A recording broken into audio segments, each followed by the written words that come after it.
How you doing? How you doing? Okay. For a minute I thought I was in an AA meeting. Okay. Well, it's that season, so be careful partying. World's different today. Didn't have to worry when I was growing up with you people. Your weed has chemicals, your coke has fentanyl, your vaginas have a penis.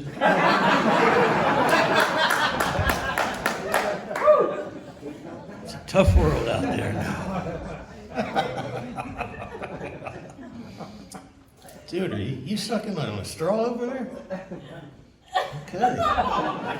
Well, if a fight breaks out, you're not on my side.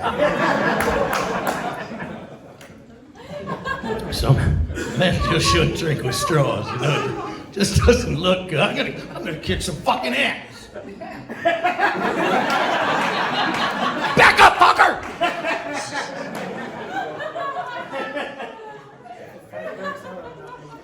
Take yours out, take yours out. Try to follow. Unfold your arms, fucker, let the laughter in. You too! What do you do? You look like you're my age. What the fuck you do? You retired? Get prostate exams? Laugh all you want, you'll be in that line soon. See how funny it is when it's your fucking ass. My doctor's 6'8". Wish I was making that up. He puts that glove on his hand, it looks like Mickey Mouse is coming at you. Let me tell you something, when your finger's bigger than my dick, it's not an exam.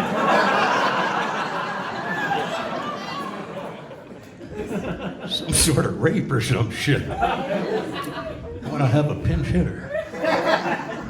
Is this your girlfriend? How long? Don't look at her face, would you? Put it behind her ear? What the fuck? How long? You couldn't remember a month, fucker? Doesn't look like you do drugs, because you look like a fucking Osmond, you know what I'm saying? You in school? No. What do you do? I'm in the military. Oh, you're in the military? Oh, I'll leave you the fuck alone. Thanks for protecting us, appreciate it. What branch you in? Air Force. How long? 4 years. Gonna be a lifer? No, I'm older than you. I was almost drafted towards the end of Vietnam. But I was doing a gig in Canada and my car broke down.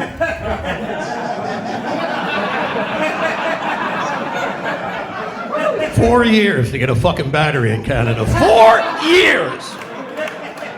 8? What's your rank? E4. E4, what's that? Did we hit a letter you know? Okay, let's see if the E's up there. No, it's a W, fucker. Gotta play along. I don't know if this guy's loose tool or what. You all right? Somebody call security. I'll keep talking to him. And what do you do, young lady? Oh, you're in the military too? Yeah! All the people that don't have the balls. Oh, I'm glad she's doing it. What's your rank? Oh, so nobody's the boss here. You're equal, huh? You're a higher E4? E4 and a half? What the fuck? E and 3/4?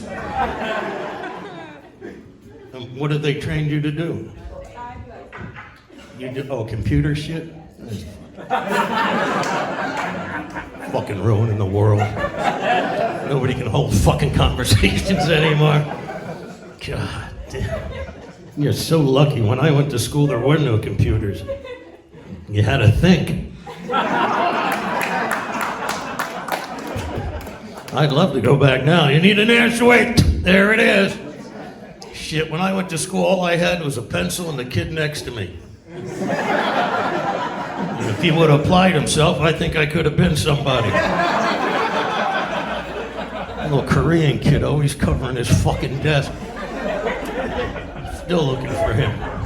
Where are you stationed? Oh, down the street, huh? What did they train you to do?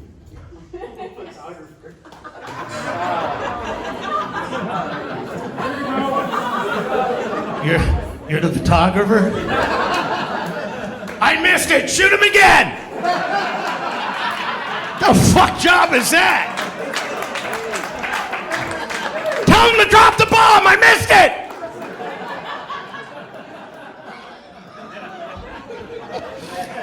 You ready to move out? We're waiting for the photographer. We got the bazooka right now. We're waiting for the camera. Are you taking pictures from a plane? You said Air Force, right? Sometimes, yeah. Sometimes? Otherwise, you're just walking around going, ooh.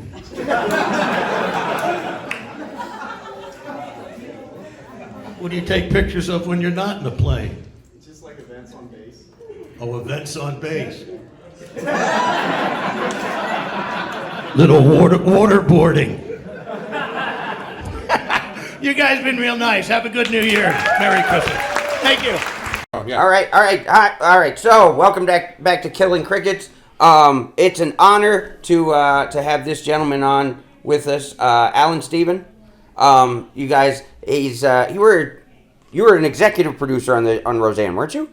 I had every title you can have. Okay, I mean you're. Yeah, that's where it winds up. But you and I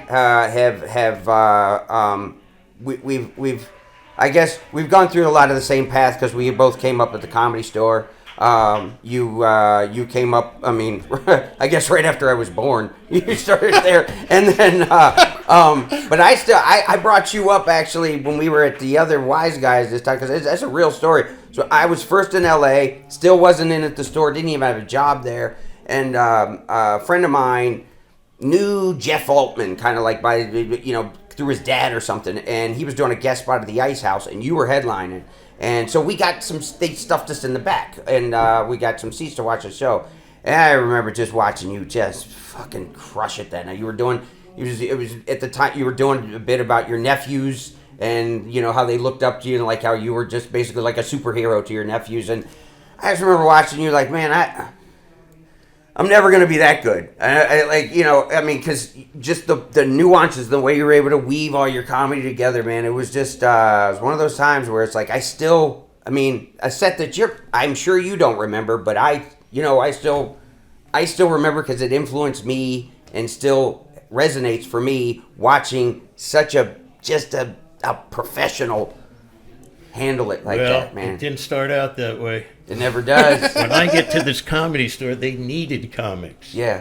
So it was easy to pass the audition. Right. Different situation, right? Then I guess one night she caught what I was doing and said, my God, that's terrible. She said, you just be the MC, and there was usually 3 a night, so it was just me. Yeah. And that's where I started to learn, Leno, Letterman, these guys they'll ping pong you to death just from the audience. So I started to learn. And then she created a monster. Yeah. She came to Westwood one night, and keep in mind the times are different. And I'll tell it the politically correct way. But she says, introduce all the stars that are here tonight. And I said, ladies and gentlemen, from What's Happening, Rerun, Shirley Hempel, whoever the other kid is, from Welcome Back, Kotter. The black Gabe kid. Kaplan? No, the black kid. Oh, I know he played Barnes Washington on there. Jacobs. Then there was another show, and then I went, and our own Jimmy Walker, and the place goes nuts, and I went, who let in all these? right. And Jimmy, those back doors with the fire handle light, went up right out the door on his ass. Yeah. And I sat down next to Mitzi, and she goes, oh, what have I done? Now, I had a lot of material. But when she sends me to La Jolla for 6 months, that's a turning point for me. I could care less about material, and I would throw more away a night than I could write. Yeah. And then this would happen. Well, you have no act. I go, what are they laughing at? Right. Then they go, well, how are you going to do TV? And the TV guys in those days would do this. How do we know when you're done? I go, I say good night. And then one time, to shut them up, I did maybe Rick Dees. And when you do those sets, you got to get laugh every 30 seconds. Yeah. Well, it's just a perfect set. And as they go to commercial, he's whispering in my ear, would you take over as head writer? Somebody come up to me after that and go, well, you're dirty and have no act. I go, look up Rick Dees, will you? And I never wanted to do the Tonight Show. I didn't get that whole thing. I wanted to sit in a lounge in Vegas. My dad was a gambler. I'd been coming here since the 60s. And those lounges is where the talent was. Yeah. And we caught the tail end of that when we were the Outlaws. Now, you know, town With closes. Sam Kinison, It used to the go Outlaws, 24 hours a day. And when I was here in those days, some of the celebrities would do shows at 2 a.m. for the staff of other shows and other celebrities. Yeah. So we broke Sinatra's record at the Dunes. We did something like 36 shows in 2 weeks. Wow. And I said, let's do the 2 a.m. one, which wouldn't go off till 3:30 in the morning. And you'd have every star on the strip in the audience. Paul Anka, Charlie Pride, and nobody cursed then. And I remember going into the green room and Charlie going, hey, how you boys getting away with this? And wait, you were cursing, They but were nobody cursing. cursed? Yeah, and nobody else cursed. Okay, Yeah. okay. oh yeah. Yeah, all You right. think this guy was not cursing? Hey, man, like I said, Well, I you know, don't tell dirty jokes, but then it was Mitchell Walters, Carl, and Sam. Yeah, So, you know, we weren't holding back. Yeah. And it was a real Vegas show. I mean, we were dressed tuxes the whole bit, and people still dressed up then. yeah. And, but it was just fun. Like, Sam says, I had a little thing with Paul Anka beforehand, and Sam goes, Anka's out there. I go, I got it. And, you know, sometimes you're just lucky. And I go, ladies and gentlemen, I build it like God sitting there, you know, a legend, man. Paul Anka! And we used to close our show just doing a stupid Elvis move. And he stands up and goes like this. I go, Paul, you little fucking piece of shit. That is ours, you fucking hack. And the place is just screaming. Yeah. I mean, nobody, you know, everybody was. And then when we had a song in '89, here especially, musicians, for some reason, would fly in to sing the song with us. Billy Idol, Jeffrey Osborne, the weirdest Yeah. group of people. Wow. So we'd have to get extra rooms, and it was just, I remember one paper said, well, if there's going to be a new Rat Pack, it might be sitting here in town. And we were on every magazine for I don't know how many years, until Sam just became a total idiot. Right, right. Well, But I was going through boxes. I don't know if you see, I've been posting lately. Yep. of shit. And in there I found an article. Well, there's two. One claimed we were making $100,000 a night, and the other one said easily $250,000 a night. And I looked at my ex-wife and I go, somebody was lying to us. But we did beat Van Halen in concert one year. really? Well, once we had that song, they'd follow us from state to state like we were rockers. There's nothing funnier than that. And I wish I could tell you there was some brilliance behind that, but I believe we were in a strip club, and at one end, the girls are dancing for Billy Idol. When you're talking about the song, you're talking about Wild Thing? Uh-huh. Okay. The girls are dancing for Billy Idol, and at the other end are Sam and I. And he goes, you know, Alan, we might need a song. Yeah. Here's the brilliance behind that. And Leslie West from Mountain went, well, try Wild Thing. Yeah, yeah. I mean, it was huge. I remember what it was Sam's, because I used to buy all Sam's albums on cassette. And I remember his last album that came out, I guess, before he passed. It was '93 when he was called Leader of the Band, and the whole second side of the tape was music. Because it was all music. It was he didn't have enough, so they had to play. Here's what happens. right. with comedy. I could tell Sam was spreading it Here's thin. what happens with comedy. Jimmy Walker is the only smart one. It takes 10 years, roughly, let's say, to make it. There's Yeah. exceptions. Yeah. Okay, well, now you have 2 years to tour. You don't have 10 years for the next album. Right. Jimmy Walker hired everybody. Letterman, Leno, Booth, everybody was on his payroll, but me, which is another story. and it's in his book, and we never discussed it. But he wrote a book 6 years ago. Mitchell called me up and said, "You're in the book." I wrote a joke for him for The Tonight Show, and it's the first time he got applause. And it's the first time I sold a joke. Wow. So he said, "I'd like you to write for me. I'll send you something." And I remember it as columns of, Jimmy will not say dynamite, the N-word, the da-da, the da-da. Next column, Jimmy will not. And I wrote at the bottom, "Get back to me when Jimmy wants to be funny." Not realizing, in those days, 300, 400 a week's huge money. Yeah. And after the book was out, I said, we never discussed it. He goes, "Allan, it stuck with me all these years. Who the fuck says no to a job?" I go, "Well, my dream wasn't to work for you." And in those days, you're young and you're cocky. Right. Yeah. Right. I remember Yeah. Goodson Todman's kids came to me because some quick-witted, did I want to do a game show? And I went as far as testing. And then the dads came in, and that ruined it. But I do remember there was a girl here, and, you have to, I just remember saying, "Where are you from?" And she said, "Somewhere in Pennsylvania." I go, "Well, Superman's from there." She said, "Smallville, Pennsylvania." I go, "That's where Superman lives, And I said, "Well, what are you hoping to do here today?" She said, "Win some money so I can get pregnant." And I went, "Well, win or lose, I'll help you with that." "Stop!" I said, "Well, that's the reason you wanted me here." But it was ahead of comics now doing, it was way ahead of that. Yeah. Well, you mentioned something earlier that you said you had been in show business since you were 7. So how's that? Tomorrow I will post my first headshot. Okay. And then the one after that. My mother was a model. All right. And one day she said to me, and when you see the shot, she'll go, "Oh, you'll get it. Don't go by this." And, I had that it thing. And so I modeled with her. And all I remember is, if the clothes don't fit, they pin them. When you go down a runway, it hurts it's like, and you got to smile. And I think when I was around 9 or 10, my mother said, how would you feel about doing TV commercials? Do I get out of school? Yeah. And she took me to New York on a bus from Morristown, New Jersey, so it's 2 hours, a couple times. Then I got a manager named Florence Creasy, who was an old woman that was a drunk, crossed me against lights, hysterical. And she'd meet me there. And I would do auditions, and eventually, I was just telling maybe Shin Lim this story the other night when I was sitting with him. I get a call for the one and only original Family Band, which is Disney. Mm-hmm. And the running gag with my father is I would always say, "Quit your job, this is it." And I read and read and read, and then I had to go to New York to meet Mr. Disney. And you have to know, my mother has no sense of humor. And we're there, and she whispers to me, "Mr. Disney can't make it, you'll see his right-hand person."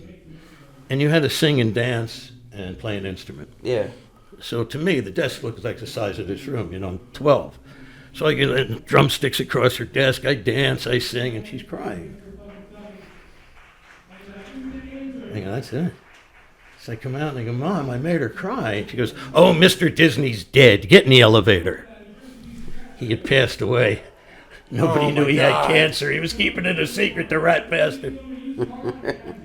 Oh my God. So now, if you want to hear another one, 3 years goes by. I'm now 15. And Hilly Elkins, who was a big Broadway producer, married to an actress named Claire Bloom at the time, big stars, wanted to do a movie based on the book 100 Misunderstandings. The book's out of print, but my aunt gets rid of nothing, and it's in her attic. Right. So before the audition, I read the book. And this is what the guy says. It's like, the book. Anyway, it's about a Ivy League college kid that fails. And his grandmother sent him $100, doesn't know he's flunking out. And he takes it to the bad part of town and hooks up with a 14-year-old black hooker. And it's one chapter's him, one chapter's her. And she's smarter than this fucker, basically. Yeah. And it was, they're going, oh, this is going to be the graduate for you. And I had to sign papers for nudity. I auditioned against all these black girls. It's time to go to California. Hilly's on the phone? Yeah? Uh-huh. Oh, okay. And my dad looked at me and goes, quit my job? You motherfucker. They were getting a divorce, and they both owned the property. Oh, jeez. So it was never made. And they fought over it for a few years. But I have a ton of those stories. But yeah, I did some commercials. Okay. So then you go, you told me you started the Comedy Store in 75. Did you do comedy before that? Once by mistake. Okay. I had was dating I had that a girl experience myself. Yeah, okay. who was a waitress in the lounge of a place called Steak and Ale. Okay. 2 restaurants in the lounge, so the band was on the weekends. Well, I'd have a few drinks against all South Philly guys, if you know South. And I get up and I go, hey, nice white shoes. Is that your Datsun Z, you moron? Jesus. Not realizing that's what my act was going to be. Yeah. Well, now they come to me and they go, New Year's, they're play another funky white song, that band, Wild Cherry. Oh, yeah. And I yeah. want to open for them. Okay. Oh, I'm no comic. So I do what everybody does. I steal from everybody. My parents are here, 200 people, sold out. Only thing you can hear is my dad laughing. Afterwards, I go in the parking lot with my best friend Jay from 2nd grade, and I puke. And my father comes out, and I go, why were you laughing? He goes, well, the fact that you don't understand how hated you were was hysterical. I went, I'll never do this again. And I was the kid that stayed in the corner and played with the soldiers. But the family's they're all crazy and loud and can tell jokes. I can't really tell a joke. And I went to California. I lived in New York for a while, did some theater. Then I went to California to do the acting. And on a roof one day, I see the guy from Car 54, Where Are You, at a party. And I go over to introduce myself, and he's holding his dick and pissing off the roof. Class act, these comics. And I meet 2. One is named Bob Lord, who eventually just drops out of it, and the other one was Mitchell Walters. Yeah. And I would hang with them, and it was just crazy energy I had. We go in the market, they open the freezer, I'd already been in there, handing them shit, and just out of control, stupid shit. Yeah. And he said, well, you ought to try out for the store. Yeah. So he was my mentor for many years. And then I remember I had people to see me in La Jolla, and I did so well down there. The morning show, when they went on vacation, would give it to me, KGB. Really? Sometimes me and Bruce Baum, and we'd be BS in the morning. Nice. And I say to Mitchell, and he would work the audience. I have some people here tonight, so don't work the audience. And he spit in my face. And I didn't have time to hit him because he's running to the stage. And the manager of the store goes, oh, you're going to beat his ass. I go, no, you have to know Mitchell. Well, that was his way of telling me I no longer need him. And it's an insult to him for me to say that. Right. So... You were able to interpret that really at that point. Well, I come up at a different time. I come up at a different time. Yeah. We are 7 days a week, 24 hours a day at the Comedy Store, and if not, we're at my apartment. Right. And I mean everybody from Robin. I had a cousin by marriage come out one time. Robin, nobody's anybody. And I got a letter from him after he got home and said, I don't fully understand what I witnessed, but I know I'll never see it again.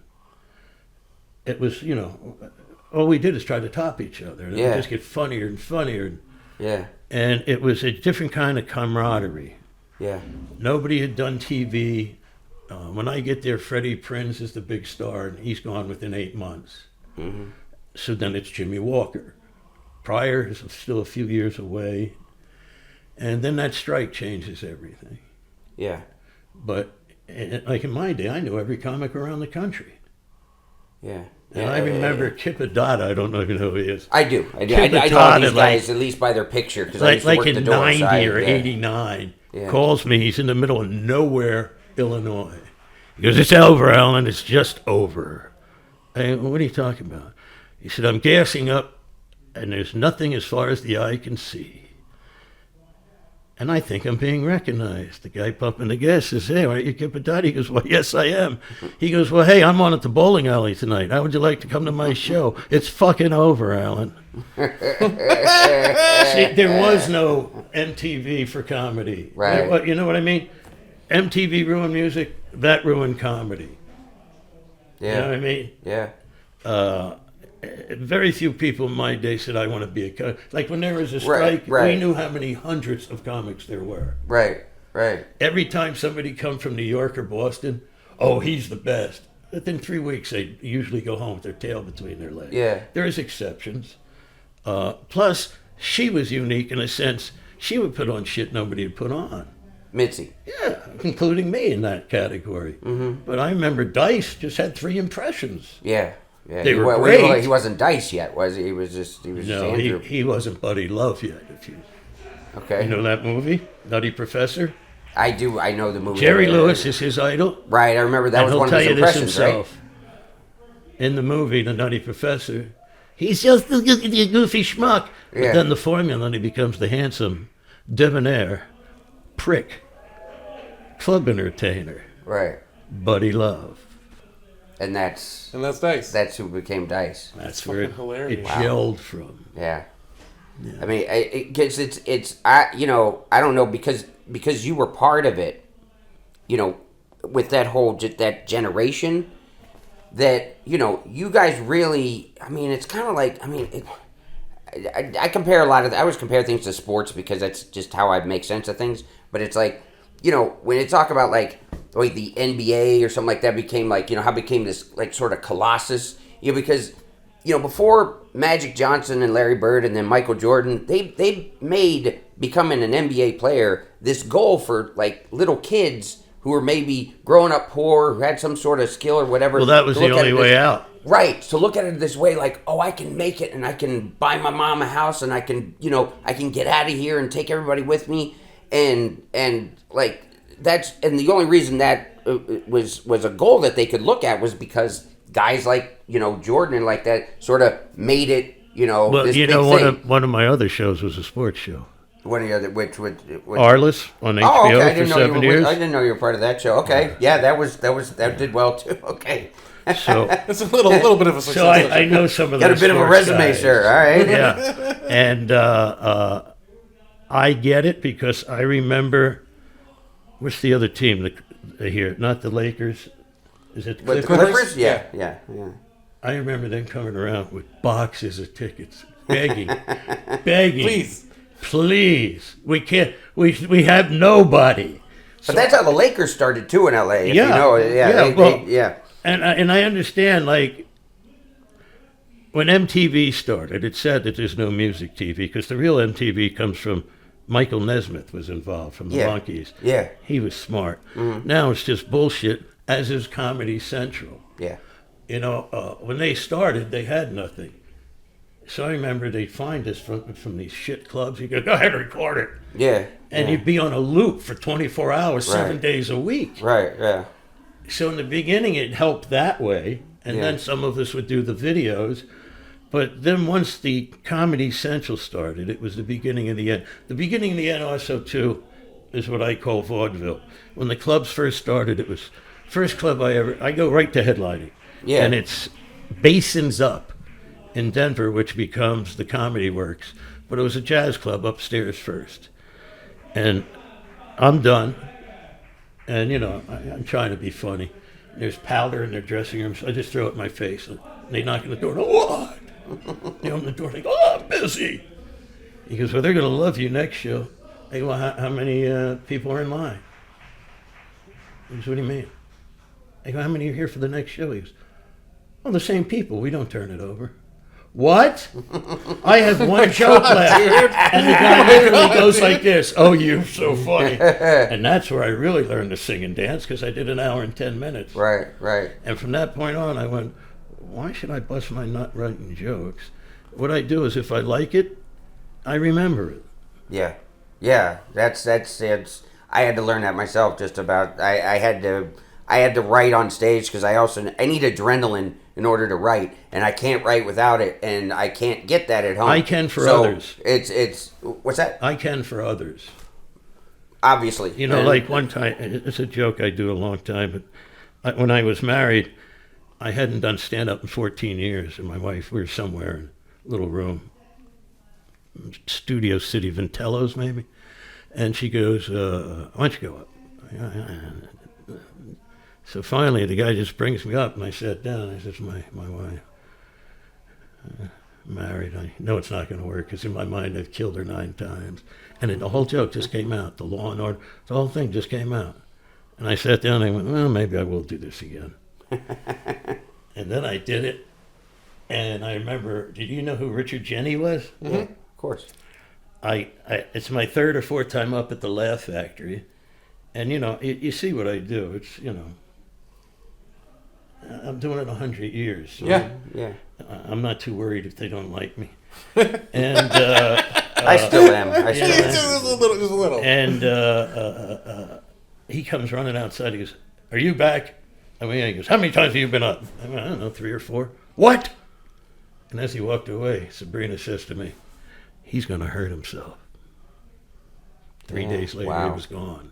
Wow. Because he was wrapped up in the nonsense. You know what I mean? Like, all my friends are big stars. I heard that It's about just it. that I a heard, lot of yeah. them I bought to the store. Like Roseanne, I bought from Denver. Sam, got him into the store. Robert Wall, everything for 26 years came from me. Yeah. So as they went, well, come on. Yeah. And I was able, because of my horrible personality, it's a go along, get along. Not me. Yeah. I remember the first day in Roseanne, I said, well, I think she'd like this. And this woman, I still remember her name, takes me outside. He goes, "You're the lowest rung on this ladder. Do you understand that?" I go, "Geez, I thought we were all on the same team, but here, let me help you. You do know the star is my friend." And a year and a half later, I was running the show. Wow.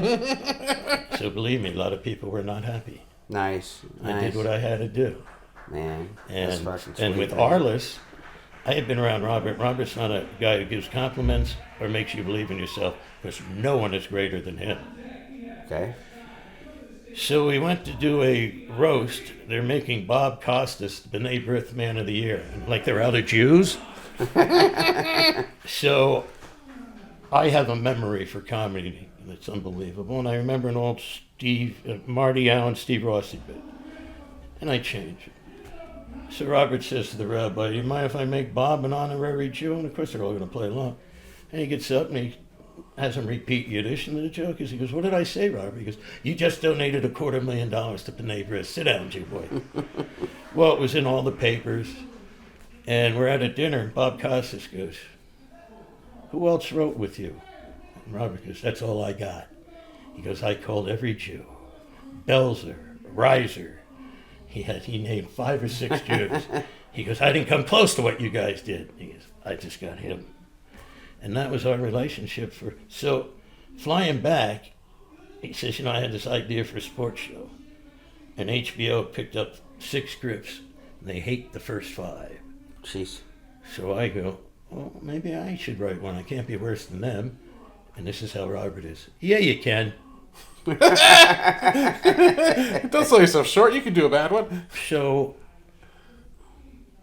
the guy says to me, one of the producers, "Well, you do it for spec." And at that time, I think the scripts were $14,000. I go, "You're paying them, you're paying me." And I went to Alaska. I'd never written anything. I don't even write, like putting shit on cards. Right. And I wrote this, never heard anything. And I know Robert took a certain piece out and put it in a movie he did that bombed. With no permission, And then I hear nothing. So I say to this producer, "So what's going on?" He goes, "Oh, I didn't give you your check, did I?" I go, "No, so what'd they say?" He goes, "Robert didn't tell you HBO wants you to look at the other 5 scripts." Oh. Nice. And mine became basically the pilot. Wow. So, That's awesome. That's I like how mean, you're like, that's awesome. He's like, no, because I'd take it the same way. I would no, too, they're not and fun I get it. But I experiences, mean, and I don't know sports. I know stories. yeah. So a lot of times this would happen. I'd walk away from a guy and I'd go, what team's he play on? He goes, he's the actor. That's the guy. You know, I knew certain ones, but you can't beat me on story. If we did 80 episodes, I'd say 70 of them are mine, Yeah. story-wise. And I had been writing with Robert so long, it was just shorthand. So the other writers were uncomfortable, and I didn't like the producers. You know, people in charge think they can just say the weirdest shit to you and you're going to take it. Yeah. So the guy comes to me and goes, you know, you got to tell Robert. And I go, wait, that's your fucking job. I said, he's my friend. You want me to go turn on my friend? And if I really thought it was a good idea, I'd pretend I'm straightening his tie. And he go, do you like it? Oh, yeah. But there's one I didn't like at all. And it was filmed. So I only had to be there for like 6 weeks to break stories. Then they go out and film. Well, I take my assistant and go to the golf course. And this is how crazy Robert is. Where are you? I'm in the food trailer. What do you need? And I give him the joke. And, you know, later in the week, we'd be watching it. And he goes, how hard did we laugh? Like I was sitting next to him. Yeah. But he and I had been doing shit for so long that I'm his crutch. Yeah. And he made no bones about it. I remember Howard West managed him for a while. And we're at a lunch, and I'm not talking, and Robert's you know, can't get it out. So I pitch it. And Howard West goes, now I get him. And when he walked away, I went, what was that? And Robert went, listen, the fact I know you is a bonus, but you're here to make me look good. And he made no bones about it. Yeah. So a lot of those, for like 7 years, he never told anybody it was me until the last day. Yeah. You know what I mean? So sometimes on that set, I was like the redheaded stepbrother, you know what I mean? Right, right. And I didn't go out of my way to befriend them.